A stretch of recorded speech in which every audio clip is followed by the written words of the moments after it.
നമസ്കാരം. News 1 middle ഈസ്റ്റിലേക്ക് സ്വാഗതം. ആദ്യം ഇന്നത്തെ പ്രധാന വാർത്തകളിലേക്ക്. ഗൾഫ് മേഖലയിൽ ചൂട് കൂടുന്നു. പുറത്ത് ജോലി ചെയ്യുന്നവർക്ക് ആശ്വാസമേകി ജോലി സമയം ക്രമീകരിക്കാൻ സർക്കാർ ഉത്തരവ്. ഉച്ചയ്ക്ക് ശേഷം തുറന്ന സ്ഥലത്ത് ജോലി ചെയ്യുന്നതിന് വിലക്ക്. തീരുമാനം തൊഴിലാളികളുടെ ആരോഗ്യ സുരക്ഷ പരിഗണിച്ച്. നരേന്ദ്രമോദി സർക്കാർ തിങ്കളാഴ്ച അധികാരമേൽക്കും. സർക്കാർ രൂപീകരിക്കാൻ രാഷ്ട്രപതി മോദിയെ ക്ഷണിച്ചു. പാർലമെന്ററി പാർട്ടി നേതാവായി മോദിയെ നിർദ്ദേശിച്ചത് LK അദ്വാനി. തന്റെ സർക്കാർ സാധാരണക്കാർക്കൊപ്പം നിൽക്കുമെന്ന് നരേന്ദ്രമോദി. പാർലമെന്ററി പാർട്ടി യോഗത്തിൽ വികാരാതീതനായി നരേന്ദ്രമോദി. नरेंद्र भाई ने कृपा की।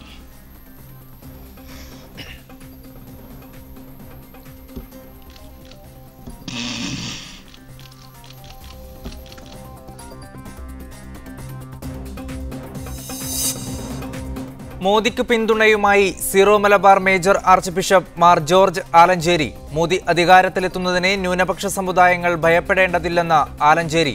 പ്രസ്താവന കുവൈത്തിലെ ഹസ്രു സന്ദർശനത്തിനിടെ. സോഷ്യൽ മീഡിയ ഉപയോഗിക്കുന്നവർക്കുള്ള നിയമങ്ങൾ ശക്തമാവുന്നു. മറ്റു വ്യക്തികളെക്കുറിച്ചുള്ള ഫോട്ടോകളും വിവരങ്ങളും അനുവാദമില്ലാതെ പോസ്റ്റ് ചെയ്യരുതെന്ന് ടെലികോം റെഗുലേറ്ററി അതോറിറ്റിയുടെ മുന്നറിയിപ്പ്. ലോകത്തെ ആകെയുള്ള 13.5 കോടി സാമൂഹിക മാധ്യമ ഉപഭോക്താക്കളിൽ 7 കോടിയും അറബ് ലോകത്തു നിന്നെന്ന റിപ്പോർട്ടുകൾ. CPIയും CPMും ഒന്നിക്കണമെന്ന CPI മുഖപത്രമായ ജനയുഗം. ഐക്യം വൈകിപ്പിക്കുന്നത് സ്ഥാപിത താൽപര്യക്കാർക്ക് ഗുണം ചെയ്യുമെന്നും ജനയുഗം. എന്നാൽ ലയനത്തെക്കുറിച്ച് ചിന്തിക്കുന്നില്ലെന്ന CPI ദേശീയ സെക്രട്ടറി സുധാകർ റെഡ്ഡിയും CPM പോളിറ്റ് ബ്യൂറോ അംഗം MA ബേബി. വിശദമായ വാർത്തകളിലേക്ക്. ഗൾഫ് രാജ്യങ്ങളിൽ വേനൽ ചൂട് ശക്തമായി വരുന്ന സാഹചര്യത്തിൽ തൊഴിലാളികൾക്ക് ഉച്ചവിശ്രമം പ്രഖ്യാപിച്ചുള്ള നിയമം നിലവിൽ വന്നു. ഒമാനിൽ അടുത്ത മാസം 1 മുതൽ പ്രാബല്യത്തിൽ വരുന്ന നിയമം ഓഗസ്റ്റ് വരെ തുടരും.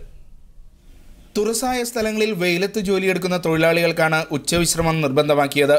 ഇതനുസരിച്ച് ഉച്ചയ്ക്ക് 12:30 മുതൽ വൈകുന്നേരം 3:30 വരെ തൊഴിലാളികളെ കൊണ്ട് വെയിലത്ത് പണിയെടുപ്പിക്കാൻ പാടില്ല. ഇക്കാര്യം അറിയിച്ച് മുഴുവൻ സ്ഥാപനങ്ങൾക്കും നിർദ്ദേശം നൽകിയതായി തൊഴിൽ മന്ത്രാലയം അറിയിച്ചു. നിയമം ലംഘിക്കുന്ന സ്ഥാപനങ്ങൾക്കെതിരെ കർശന നടപടിയുണ്ടാകും. 100 റിയാൽ മുതൽ 500 റിയാൽ വരെ പിഴയും 1 വർഷം വരെ തടവും ലഭിക്കുന്ന കുറ്റമാണിത്. കഴിഞ്ഞ വർഷം നിയമം ലംഘിച്ച് തൊഴിലാളികൾ കൊണ്ട് ജോലിയെടുപ്പിച്ച 35 സ്ഥാപനങ്ങൾക്ക് പിഴ നൽകിയതായും മന്ത്രാലയം അറിയിച്ചു. 2008 ഒമാനിൽ ജൂൺ, ജൂലൈ, ആഗസ്റ്റ് മാസങ്ങളിൽ ഉച്ചവിശ്രമം നിയമം മൂലം നിർബന്ധമാക്കിയത്. Media 1 Muscat. ചൂട് കൂടിയതോടെ ഖത്തറിലെ സ്കൂളുകളുടെ പ്രവൃത്തി സമയത്തിൽ മാറ്റം വരുത്താൻ തീരുമാനിച്ചു. ഉച്ചയ്ക്ക് 12 മണിയോടെ ക്ലാസുകൾ അവസാനിപ്പിക്കണമെന്നാണ് സുപ്രീം എഡ്യൂക്കേഷൻ കൗൺസിൽ നൽകിയ നിർദ്ദേശം. ജൂൺ 1 മുതലാണ് പുതിയ സമയക്രമം നിലവിൽ വരിക. രാവിലെ 7 മണി മുതൽ ഉച്ചയ്ക്ക് 1:30 വരെയാണ് നിലവിൽ ഖത്തറിലെ മിക്ക ഇൻഡിപെൻഡന്റ് സ്കൂളുകളുടെയും പ്രവൃത്തി സമയം. ഇത് ഉച്ചയ്ക്ക് 12 മണി വരെയാക്കി മാറ്റണമെന്ന് ആവശ്യപ്പെട്ടുകൊണ്ടുള്ള നിർദ്ദേശമാണ് സുപ്രീം എഡ്യൂക്കേഷൻ കൗൺസിൽ ഇപ്പോൾ നൽകിയത്. എന്നാൽ പുതിയ സമയക്രമം വിദ്യാർത്ഥികൾക്ക് മാത്രമാണ് ബാധകമാവുക. അധ്യാപകരും മറ്റു ജീവനക്കാരും സാധാരണ പോലെ സമയക്രമം പാലിക്കണമെന്നും സുപ്രീം എഡ്യൂക്കേഷൻ കൗൺസിൽ നിർദ്ദേശിച്ചു. അതേസമയം ഇന്ത്യൻ സ്കൂളുകളടക്കം രാജ്യത്തെ സ്വകാര്യ വിദ്യാഭ്യാസ സ്ഥാപനങ്ങളെ നിയന്ത്രിക്കുന്ന പ്രൈവറ്റ് സ്കൂൾ ഡിപ്പാർട്ട്മെന്റിൽ നിന്നും ഇത്തരം നിർദ്ദേശങ്ങൾ ഉണ്ടായിട്ടില്ല. വേനൽ കനത്തതോടെ 38 ഡിഗ്രിയാണ് ഇപ്പോൾ ഖത്തറിലെ ചൂട്. ഇത് ഇനിയും കൂടാനിരിക്കെയാണ് ജൂൺ 1 മുതൽ സ്കൂൾ സമയത്തിൽ 1.5 മണിക്കൂർ കുറവ് വരുത്താൻ തീരുമാനിച്ചത്. എന്നാൽ വേനലവധി അടുത്ത സമയത്ത് പ്രവൃത്തി സമയം കുറച്ചാൽ അത് അധ്യയനത്തെ ബാധിക്കുമെന്ന ആശങ്കയിലാണ് അധ്യാപകർ. ജൂൺ അവസാനത്തിലും ജൂലൈ ആദ്യവാരത്തിലുമായാണ് ഖത്തറിലെ ഇൻഡിപെൻഡന്റ് സ്കൂളുകളിൽ വേനലവധി ആരംഭിക്കുക. Mujeeb Rahman, media 1, Doha.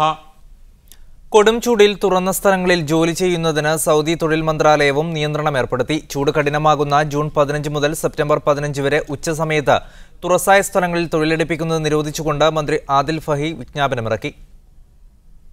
ഇനി മുതൽ എല്ലാ വർഷവും ജൂൺ 15 മുതൽ 3 മാസക്കാലം ഉച്ചയ്ക്ക് 12 മുതൽ 3 മണി വരെ തുറസായ സ്ഥലങ്ങളിൽ ജോലി ചെയ്യിപ്പിക്കുന്നത് നിരോധിച്ചുകൊണ്ടാണ് സൗദി തൊഴിൽ മന്ത്രി എഞ്ചിനീയർ ആദിൽ ഫക്കീഹ് ഉത്തരവിറക്കിയത്. തൊഴിൽ വ്യവസ്ഥ പ്രകാരം ജോലി സമയം ക്രമീകരിക്കേണ്ടത് തൊഴിലുടമയുടെ ബാധ്യതയാണെന്നും ഉത്തരവിൽ പറയുന്നു. തൊഴിലാളികളുടെ ആരോഗ്യ സുരക്ഷ പരിഗണിച്ചാണ് പുതിയ തീരുമാനം.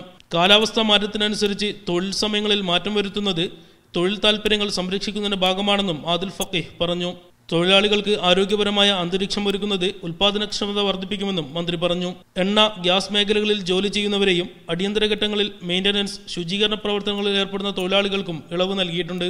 എന്നാൽ ഇവർക്ക് സൂര്യതാപനം ഏൽക്കുന്നത് തടയാനുള്ള നടപടികൾ സ്ഥാപനങ്ങൾ സ്വീകരിക്കണം. ഉത്തരവ് നടപ്പാക്കാത്തവർക്ക് ഓരോ നിയമലംഘനത്തിനും 3000 മുതൽ 10000 റിയാൽ വരെ പിഴയോ 30 ദിവസത്തേക്ക് സ്ഥാപനത്തിന്റെ പ്രവർത്തനാനുമതി നിഷേധിക്കുകയോ ചെയ്യുമെന്നും ഉത്തരവിൽ മുന്നറിയിപ്പ് നൽകുന്നു. തൊഴിലാളികൾക്ക് പരാതിയുണ്ടെങ്കിൽ തൊഴിൽ മന്ത്രാലയത്തിന്റെ പരിശോധനാ വിഭാഗം കസ്റ്റമർ സർവീസ് നമ്പറിൽ അറിയിക്കാം. Media 1 Riyadh. ഇന്ത്യയിൽ നരേന്ദ്രമോദിയുടെ നേതൃത്വത്തിൽ സർക്കാർ അധികാരത്തിൽ വന്നതിൽ ന്യൂനപക്ഷ വിഭാഗങ്ങൾ ആശങ്കപ്പെടേണ്ട കാര്യമില്ലെന്ന് zero Malabar major archbishop Mar George Alencherry. കുവൈത്തിൽ ഹസ്വ സന്ദർശനത്തിനെത്തിയ അദ്ദേഹം മാധ്യമപ്രവർത്തകരോട് സംസാരിക്കുകയായിരുന്നു. സീറോ മലബാർ കൾച്ചറൽ അസോസിയേഷൻ സംഘടിപ്പിച്ച പരിപാടിയിൽ സംബന്ധിക്കാൻ കുവൈത്തിലെത്തിയതായിരുന്നു കർദിനാൾ മാർ ജോർജ് ആലഞ്ചേരി. പരിപാടിക്ക് ശേഷം മാധ്യമപ്രവർത്തകരുമായി സംസാരിക്കവെയാണ് BJP സർക്കാർ അധികാരത്തിൽ വന്നതിൽ ആശങ്ക വേണ്ടെന്ന് അദ്ദേഹം അഭിപ്രായപ്പെട്ടത്.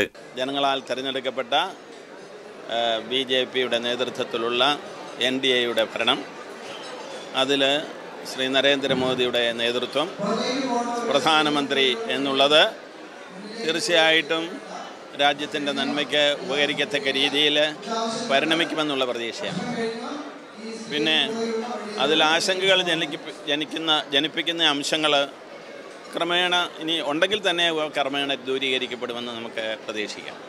ഏകീകൃത സിവിൽ കോഡ് നല്ല ആശയമാണെന്ന് പറഞ്ഞ കർദിനാൾ നിയമത്തിലെ വ്യവസ്ഥകളും നടപ്പാക്കുന്ന രീതിയും പഠിച്ച ശേഷമേ കൂടുതൽ അഭിപ്രായം പറയാൻ സാധ്യമാകൂ എന്നും കൂട്ടിച്ചേർത്തു. ഏകീകൃതമായ സിവിൽ കോഡ് തത്വത്തിൽ ഒരു നല്ല നയമാണ്.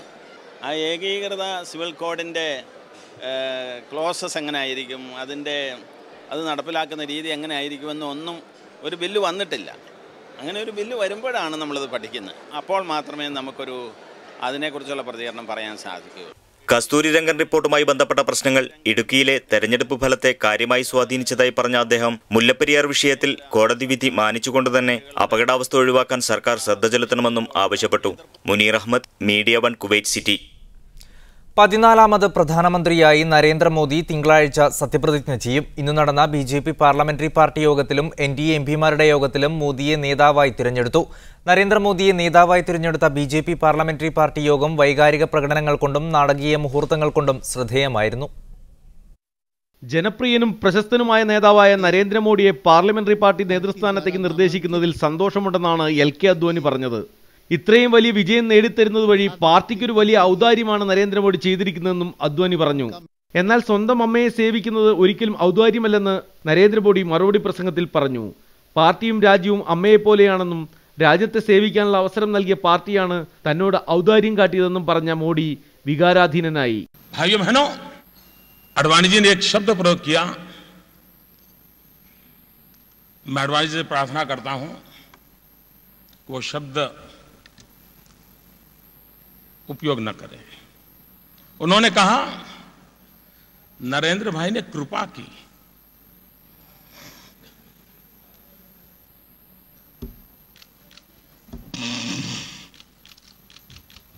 ആത്യന്തികമായി രാജ്യത്തെ ഏറ്റവും പാവപ്പെട്ടവർക്ക് വേണ്ടിയുള്ളതാകണം ഭരണം. പാവപ്പെട്ടവരുടെ പ്രതീക്ഷകളും വിശ്വാസവുമാണ് BJPക്ക് കേവല ഭൂരിപക്ഷം നൽകിയത്. അടിച്ചമർത്തപ്പെടുകയും ദാരിദ്ര്യം അനുഭവിക്കുകയും ചെയ്യുന്ന കോടാനുകോടി മനുഷ്യരുടെ പ്രതീക്ഷ കാക്കേണ്ട ഉത്തരവാദിത്തം നിറവേറ്റാൻ ശ്രമിക്കും, മോദി പറഞ്ഞു. അദ്വാനിക്കും പാർട്ടി അധ്യക്ഷൻ രാജ്നാഥ് സിംഗിനും പ്രത്യേകം നന്ദി പറഞ്ഞുകൊണ്ടാണ് മോദി പ്രസംഗം ആരംഭിച്ചത്. ആരോഗ്യം അനുവദിച്ചിരുന്നുവെങ്കിൽ വാജ്പേയിയും ഇവിടെ എത്തുമായിരുന്നുവെന്നും മോദി ചൂണ്ടിക്കാണിച്ചു. പാർലമെന്ററി പാർട്ടി നേതൃസ്ഥാനത്തേക്ക് മോദിയുടെ പേര് അഭിമാനത്തോടെയും സന്തോഷത്തോടെയും പിന്തുണയ്ക്കുന്നുവെന്ന് മുരളി മനോഹർ ജോഷിയും പറഞ്ഞു. മീഡിയ 1 ഡൽഹി. സുരക്ഷാ കാരണങ്ങളാൽ ലിബിയയിലെ സൗദി എംബസി അടച്ച് അംബാസഡർ ഉൾപ്പെടെയുള്ള നയതന്ത്ര ഉദ്യോഗസ്ഥർ റിയാദിലേക്ക് മടങ്ങിയതായി വിദേശകാര്യ മന്ത്രാലയം അറിയിച്ചു. എംബസിയുടെ മുഴുവൻ പ്രവർത്തനങ്ങളും പൂർണ്ണമായി നിർത്തിവെച്ച് ജോലിക്കാരെല്ലാവരും പ്രത്യേക വിമാനത്തിൽ റിയാദിലെത്തിയതായും അംബാസഡർ മുഹമ്മദ് അൽ അലി പറഞ്ഞു. സുരക്ഷ പുനഃസ്ഥാപിക്കുന്ന സാഹചര്യത്തിൽ അവസ്ഥ വിലയിരുത്തിയ ശേഷം ഉദ്യോഗസ്ഥർ തിരിച്ചെത്തി എംബസി തുറന്ന് പ്രവർത്തിക്കുമെന്നും അംബാസഡർ പറഞ്ഞു. സൗദി അറേബ്യയിൽ പ്രവർത്തിക്കുന്ന വിദേശ അന്താരാഷ്ട്ര എയർലൈൻസുകളുടെ ഓഫീസുകളിലും വിമാനത്താവളങ്ങളിലെ കൗണ്ടറുകളിലും ജോലിക്കാരായി സ്വദേശികളെ നിയമിക്കണമെന്ന് ശൂറ കൗൺസിൽ നിർദ്ദേശിച്ചു. എയർലൈൻസുകളുടെ ഹെഡ് ഓഫീസ്, ശാഖകൾ എന്നിവിടങ്ങളിൽ സ്വദേശി ജോലിക്കാർ ഉണ്ടായിരിക്കണം. സൗദിയിൽ ആഭ്യന്തര സർവീസിന് അനുമതി ലഭിച്ച വിദേശ എയർലൈൻസുകൾ സർവീസുകൾ ആരംഭിക്കാൻ ആവശ്യമായ നടപടികൾ ഉടൻ പൂർത്തിയാക്കണമെന്നും ശൂറ കൗൺസിൽ നിർദ്ദേശിച്ചു. ഖത്തർ എയർവേസ്, ഗൾഫ് എയർവേസ് എന്നിവയ്ക്കാണ് സൗദിയിൽ ആഭ്യന്തര സർവീസ് നടത്താൻ സിവിൽ ഏവിയേഷൻ അതോറിറ്റി അനുമതി നൽകിയത്. സോഷ്യൽ മീഡിയയിൽ മറ്റ് വ്യക്തികളെക്കുറിച്ച് ഫോട്ടോകളും വിവരങ്ങളും അനുവാദമില്ലാതെ പോസ്റ്റ് ചെയ്യരുതെന്ന് ടെലികോം റെഗുലേറ്ററി അതോറിറ്റി മുന്നറിയിപ്പ് നൽകി. ഇത്തരത്തിൽ വിവരങ്ങളിടുന്നത് UAE നിയമത്തിനും സോഷ്യൽ മീഡിയയുടെ മാർഗനിർദ്ദേശങ്ങൾക്കും എതിരാണെന്നും ട്രാ വ്യക്തമാക്കി. UAE നിയമവും സോഷ്യൽ മീഡിയകളുടെ വ്യവസ്ഥകളും ലംഘിക്കപ്പെടാതിരിക്കാനായി ട്രാ മാർഗനിർദ്ദേശങ്ങൾ പുറത്തിറക്കി. സോഷ്യൽ മീഡിയയിലെ മറ്റു വ്യക്തികളെ അവരുടെ അനുവാദമില്ലാതെ ടാഗ് ചെയ്യാൻ പാടില്ല. ഫോട്ടോകളും വീഡിയോകളും അനുവാദമില്ലാതെ പ്രസിദ്ധീകരിക്കുന്നതും ശിക്ഷാർഹമായ കുറ്റമാണ്. ഓരോ വ്യക്തിയുടെയും സ്വകാര്യത സംരക്ഷിക്കുന്നതിന് UAE നിയമത്തിൽ വിശാലമായ വ്യവസ്ഥകളാണുള്ളത്. ഫേസ്ബുക്കിന്റെ വ്യവസ്ഥകളിൽ നല്ലൊരു ശതമാനവും UAE നിയമത്തിന് സമാനമാണെന്നും ട്രായുടെ മാർഗനിർദ്ദേശങ്ങളിൽ പറയുന്നു. UAEയുടെ സാമൂഹിക സദാചാരക്ഷേമത്തിനും പൊതുക്ഷേമത്തിനും ഇസ്ലാമിക തത്വങ്ങൾക്കുമെതിരായി സോഷ്യൽ മീഡിയകളിൽ പോസ്റ്റ് ചെയ്യുന്നതും നിയമവിരുദ്ധമാണ്. വൈകാരികവും സ്വകാര്യവുമായ വിവരങ്ങളും ഫേസ്ബുക്ക് അടക്കം സോഷ്യൽ മീഡിയകളിലൂടെ കൈമാറാൻ പാടില്ല. ഫേസ്ബുക്കിന് സമാനമായി മറ്റ് സോഷ്യൽ മീഡിയകളായ Twitter, Instagram, YouTube, Yahoo, Flickr, Gmail, Apple store തുടങ്ങിയവ സംബന്ധിച്ചും ട്രാ ധവളപത്രങ്ങൾ പ്രസിദ്ധീകരിച്ചിട്ടുണ്ട്. Media 1 Dubai. UAEയിൽ അൽഖ്വയ്ദ ഘടകത്തിന്റെ നിയമവിരുദ്ധമായ പ്രവർത്തനത്തിന് അറസ്റ്റിലായ 9 പേരുടെയും വിചാരണ ഫെഡറൽ സുപ്രീം കോടതി മെയ് 26 മാറ്റി. അൽഖ്വയ്ദ ഘടകം രൂപവൽക്കരിക്കുകയും പ്രവർത്തിക്കുകയും ചെയ്തെന്ന കുറ്റത്തിനാണ് അറബ് വംശജരായ 9 പേർക്കെതിരെ കേസുള്ളത്. സിറിയയിലെ ബഷാറുൽ അസദ് ഭരണകൂടത്തിന് വേണ്ടി പോരാടുന്ന ജബ്ഹത്ത് അൽ നുസ്ര എന്ന സായുധ സംഘത്തിനായി ഫണ്ട് ശേഖരിച്ചുവെന്ന കുറ്റവും ഇവർക്കെതിരെയുണ്ട്. കുവൈത്തിലെ ശുവേർ വ്യാവസായിക മേഖലയിൽ ആഭ്യന്തര വകുപ്പിലെ വിവിധ സേനാ വിഭാഗങ്ങൾ സംയുക്തമായി നടത്തിയ റെയ്ഡിൽ ഇഖാമ നിയമലംഘകരായ 120 പേർ പിടിയിലായി. ഇഖാമ കാലാവധി അവസാനിച്ചവർ, ഖാദിം വിസയിൽ സ്പോൺസറുടെ കീഴിലല്ലാതെ ജോലി ചെയ്തവർ തുടങ്ങിയവരാണ് പിടിയിലായത്. ഇന്ത്യ, ബംഗ്ലാദേശ്, പാകിസ്ഥാൻ സ്വദേശികളാണ് പിടിയിലായവരിൽ ഏറെയും. പരിശോധനകൾ വരും ദിവസങ്ങളിലും തുടരുമെന്നും അധികൃതർ മുന്നറിയിപ്പ് നൽകി. വാർത്തകളെ തിരിച്ചുവരാം. ലോകത്തെ 13.5 കോടി സാമൂഹിക മാധ്യമ ഉപഭോക്താക്കളിൽ 7.1 കോടി അറബ് ലോകത്താണ്. 2011 അവസാനത്തോടെയാണ് അറബ് ലോകത്തെ സാമൂഹിക മാധ്യമ ഉപഭോക്താക്കളുടെ എണ്ണം 7 കോടി കവിഞ്ഞതെന്ന് Arab social media outlook 2014 report ചെയ്യുന്നു. അറേബ്യൻ ജനതയ്ക്ക് വാർത്തകൾ എത്തിക്കുന്നതിൽ പരമ്പരാഗത മാധ്യമങ്ങളോട് കിടപിടിക്കുന്ന തരത്തിലാണ് സാമൂഹിക മാധ്യമങ്ങളുടെ വളർച്ച. സർവേയിൽ പങ്കെടുത്തവരിൽ 30% സാമൂഹിക മാധ്യമങ്ങളെ പ്രാഥമിക വാർത്താ സ്രോതസ്സായി കാണുന്നു. ദുബൈ പ്രസ് ക്ലബ്ബും മുഹമ്മദ് ബിൻ റാഷിദ് സർക്കാർ സ്കൂളും ചേർന്നാണ് Arab social media outlook report പുറത്തുവിട്ടത്.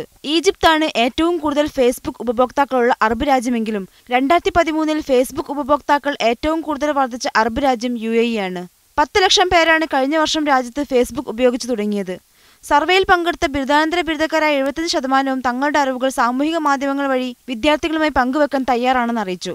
10% പേരുടെ കുട്ടികൾ സ്കൂളിൽ സാമൂഹിക മാധ്യമങ്ങൾ വഴി പഠനം നടത്തുന്നവരാണ്. 55% അധ്യാപകരും സോഷ്യൽ മീഡിയ റിസോഴ്സുകൾ ഉപയോഗിക്കുന്നവരാണ്. ക്ലാസ് റൂമുകളിൽ പൂർണ്ണതോതിൽ ഇന്റർനെറ്റ് ലഭ്യമാക്കാൻ സർക്കാർ സ്വകാര്യ മേഖലയുമായി സഹകരിക്കണമെന്ന് 88% അഭിപ്രായപ്പെട്ടപ്പോൾ 77% പേർ വിദ്യാഭ്യാസ നവീകരണ നയത്തിൽ സാമൂഹിക മാധ്യമങ്ങൾ ഉൾപ്പെടുത്തിയുള്ള പഠനം ഉൾപ്പെടുത്തണമെന്ന് പറഞ്ഞു. അതേസമയം 56% രക്ഷിതാക്കൾ സാമൂഹിക മാധ്യമങ്ങൾ സൃഷ്ടിക്കുന്ന പ്രതിലോമാവസ്ഥയെക്കുറിച്ച് ആശങ്കയുള്ളവരാണ്. Media 1 Dubai. അമിത വേഗതയിൽ വാഹനം ഓടിക്കുന്നവരെ വിളിച്ചുവരുത്തി ശിക്ഷാ നടപടികൾക്ക് വിധേയമാക്കുമെന്ന് ഷാർജ പോലീസിന്റെ മുന്നറിയിപ്പ്. അമിത വേഗതയിലോടുന്ന വാഹനം ക്യാമറയിൽ പതിഞ്ഞാൽ നിശ്ചിത പിഴയൊടുക്കിയാൽ മാത്രം മതിയായിരുന്നു ഇതുവരെ. എന്നാൽ മണിക്കൂറിൽ 120 കിലോമീറ്റർ സ്പീഡ് പരിധിയിലുള്ള ഹൈവേകളിൽ 200 വരെ വേഗതകളിൽ വാഹനം ഓടിക്കുന്നവരുണ്ടെന്ന് കണ്ടെത്തിയതിനെ തുടർന്നാണ് പുതിയ നിയമമെന്ന് ഷാർജ പോലീസ് മേധാവി കേണൽ സഫാഫ് മുഹമ്മദ് അബ്ദുൾ റഹ്മാൻ അറിയിച്ചു. ബഹ്റൈനിന്റെ തനത് പാരമ്പര്യവും സംസ്കാരവും പുനരുജ്ജീവിപ്പിക്കുന്നതിനും കാത്തുസൂക്ഷിക്കുന്നതിനും പ്രത്യേക പരിഗണന നൽകാൻ മന്ത്രിസഭായോഗം തീരുമാനിച്ചു. സാംസ്കാരിക പൈതൃകം കാത്തുസൂക്ഷിക്കുന്നതിന്റെ ഭാഗമായി മുഹറഗിൽ ആധുനിക കലാ മ്യൂസിയം നിർമ്മിക്കുന്നതിന് പ്രധാനമന്ത്രി നിർദ്ദേശം നൽകി. വിവിധ വകുപ്പുകളുമായി ബന്ധപ്പെട്ട് ഇക്കാര്യത്തിൽ ആവശ്യമായ നടപടി സ്വീകരിക്കാൻ സാംസ്കാരിക മന്ത്രി മിയ ബിൻത്ത് മുഹമ്മദ് അൽ ഖലീഫയെ ചുമതലപ്പെടുത്തി. എല്ലാ വർഷവും മെയ് 18 ഇന്റർനാഷണൽ മ്യൂസിയം ഡേ ആയി ആഘോഷിക്കുന്ന പശ്ചാത്തലത്തിലാണ് പ്രസ്തുത നിർദ്ദേശം. രാജ്യത്തിന്റെ സംസ്കാരവും പാരമ്പര്യവും വെളിപ്പെടുത്തുന്നതിലും കാത്തുസൂക്ഷിക്കുന്നതിലും മ്യൂസിയങ്ങൾക്ക് വലിയ പങ്കാണ് വഹിക്കാനുള്ളതെന്നും ബഹ്റൈൻ പ്രധാനമന്ത്രി കൂട്ടിച്ചേർത്തു. ബഹ്റൈനെക്കുറിച്ച് വ്യാജവാർത്തകൾ നൽകിക്കൊണ്ടിരിക്കുന്ന അൽമനാർ ചാനലിനെ നിരീക്ഷിക്കാൻ അറബ് ബ്രോഡ്കാസ്റ്റേഴ്സ് യൂണിയൻ തീരുമാനിച്ചതായി ഇൻഫർമേഷൻ മന്ത്രിയും സർക്കാർ ഔദ്യോഗിക വക്താവുമായ സമീറ ഇബ്രാഹിം ബിൻ റജബ് പറഞ്ഞു. ഈ അടുത്തു ചേർന്ന അറബ് ഇൻഫർമേഷൻ കാര്യമന്ത്രിമാരുടെ സമ്മേളനത്തിൽ വിഷയം ഉന്നയിക്കുകയും ഇതിന്റെ അടിസ്ഥാനത്തിൽ നിരീക്ഷണം നടത്താൻ നിർദ്ദേശിക്കുകയുമായിരുന്നുവെന്നും അവർ കൂട്ടിച്ചേർത്തു. പ്രസ്തുത ചാനൽ തങ്ങൾക്ക് സംഭവിച്ച പാളിച്ചയിൽ ഔദ്യോഗികമായി ഖേദപ്രകടനം നടത്തിയിരുന്നു. ചാനലിന്റെ 1.5 വർഷത്തെ പ്രവർത്തനത്തെക്കുറിച്ചുള്ള റിപ്പോർട്ട് അറബ് ബ്രോഡ്കാസ്റ്റേഴ്സ്